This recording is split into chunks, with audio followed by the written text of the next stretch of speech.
And half chances, what a piece! Well, what did I say? Don't call me the Oracle.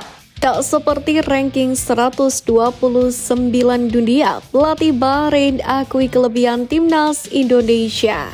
Miss Hilgers bangga debut bersama Garuda. Dosa-dosa wasit laga timnas Indonesia kontra Bahrain. Jadwal keberangkatan skuad Garuda ke Cina. Like di bawah, lanjut simak informasi selengkapnya sebagai berikut.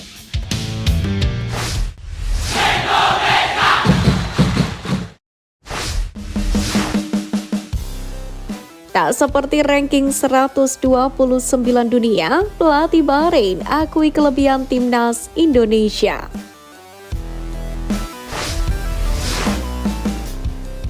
Laga sengit baru saja tersaji antara timnas Indonesia kontra Bahrain di matchday ketiga grup C kualifikasi Piala Dunia 2026.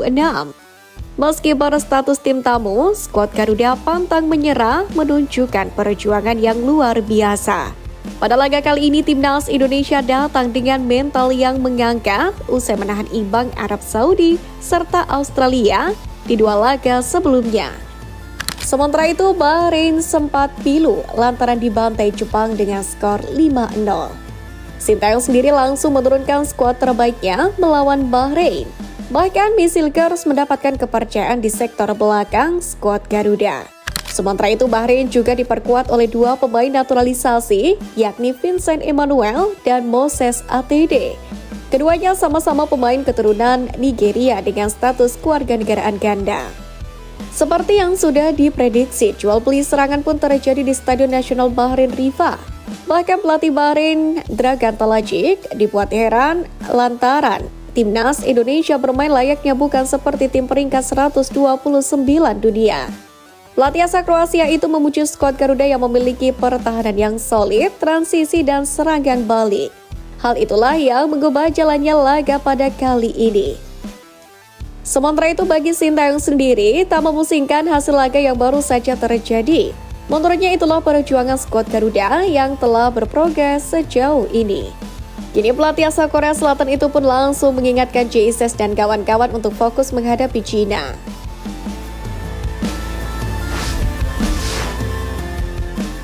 Miss Hilgers bangga debut bersama timnas Indonesia.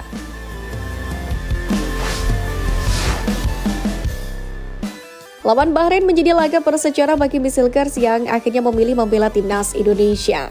Bagaimana tidak, Hilgers sebelumnya sempat dikabarkan menolak hingga menunggu panggilan timnas Belanda. Namun laga yang baru saja terjadi menjadi saksi bahwa Miss Hilgers benar-benar berhati merah putih. Aksi-aksi Hilgers yang lugas di lini belakang membuktikan bahwa dirinya memiliki kualitas dan pengalaman Eropa yang sangat dibutuhkan oleh tim. Bersama Itzes, Hilgers mampu membuat pertahanan skuad Garuda terasa aman. Namun terlepas dari hasil laga, Hilgers mengungkapkan bahwa orang tuanya sudah pasti bangga dirinya bisa membela timnas Indonesia. Saya melihat orang tua saya bangga, bahkan lebih dari bangga. Mereka sangat antusias melihat kami melawan Bahrain. Ucap Hilgers dikutip dari laman PSSI. Tak hanya sekedar ingin membanggakan orang tuanya yang lahir di Indonesia, Hilgers juga bertekad membawa tim merah putih ke Piala Dunia. Hal itu diakui untuk menjadi kado bagi supporter Garuda yang selalu mendukung perjuangan tim dimanapun berada. Kini menarik untuk menanti aksi Miss Hilgers di laga selanjutnya. Satu hal yang pasti, laga melawan Bahrain telah menjadi saksi bersejarah debut Miss Hilgers bersama tim merah putih.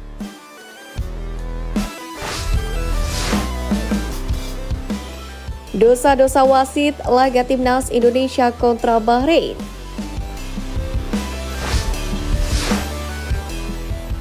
Pertandingan timnas Indonesia kontra Bahrain menyisakan fakta menarik tersendiri bagi wasit Ahmed Alkaf. Terbukti keputusan wasit asal Timur Tengah ini kerap mengundang pertanyaan bagi pecinta sepak bola tanah air. Bahkan sejak sebelum pertandingan, karena berasal dari negara Timur Tengah, ditakutkan Ahmed Alkaf berat sebelah dan mendukung Bahrain, sehingga merugikan timnas Indonesia.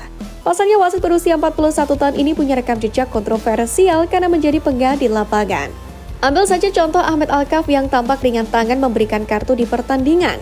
Sepanjang karirnya menjadi pengganti lapangan, total sudah ada 343 kartu kuning dan 10 kartu merah yang keluar dari kantongnya dari 114 pertandingan. Tak hanya itu, pada Piala AFF 2014 silam, Ahmed Alkaf juga pernah menjadi sasaran marah pendukung dari Singapura karena memberikan penalti kontroversial untuk Malaysia. Saat itu kedudukannya tengah 1-1 dan Singapura selangkah lagi untuk lolos ke semifinal. Namun berkat penalti kontroversial itu, Malaysia yang berbalik unggul dan lolos ke semifinal Piala AFF 2014. Sedangkan Ahmed Alkaf menjadi sasaran supporter Singapura yang melemparkan botol ke wasit Oman itu. Menariknya, Ahmed Alkaf juga pernah dilaporkan oleh AFC pada 2020 lalu oleh klub Iran, yakni Esteghlal Tehran, karena kepemimpinannya di pertandingan melawan Pakhtakor. Untuk itu, kontroversial yang terjadi pada laga kali ini menarik untuk diulas bagaimana sanksi jika dilaporkan kepada AFC.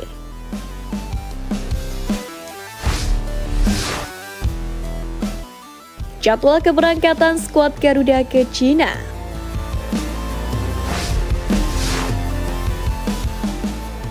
Timnas Indonesia langsung terbang ke Cina usai laga kontra Bahrain. Sebagaimana diketahui, laga kontra Bahrain berlangsung pada pukul 19.30 waktu setempat atau pukul 23.30 waktu Indonesia Barat di Indonesia, dengan perbedaan waktu antara kedua negara mencapai 4 jam.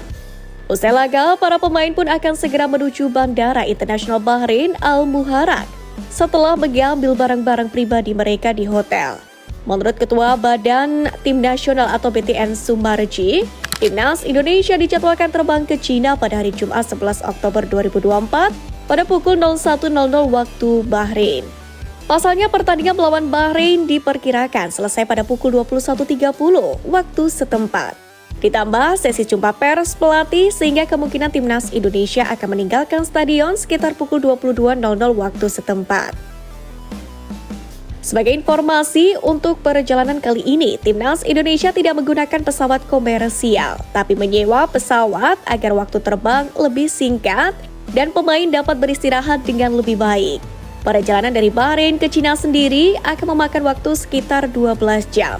Dengan penyewaan pesawat ini, para pemain diharapkan dapat lebih tenang dan juga nyaman. Menariknya, utusan PSSI sempat mendatangi Qingdao pada beberapa waktu lalu, yakni untuk memberikan laporan kepada Timnas Indonesia mengenai kondisi di sana. Dengan begitu, skuad Garuda tidak akan kesulitan lagi beradaptasi di Qingdao, Cina. Setelah tiba di Cina, Timnas Indonesia pun memiliki waktu untuk beristirahat sebelum bertanding melawan Cina pada laga keempat grup C putaran ketiga kualifikasi Piala Dunia 2026 zona Asia. Laga Cina versus Timnas Indonesia sendiri akan berlangsung di Stadion Qingdao Youth Football pada Selasa 15 Oktober 2024. Untuk itu, mari terus dukung perjuangan skuad Garuda pada putaran ketiga kualifikasi Piala Dunia 2026 zona Asia.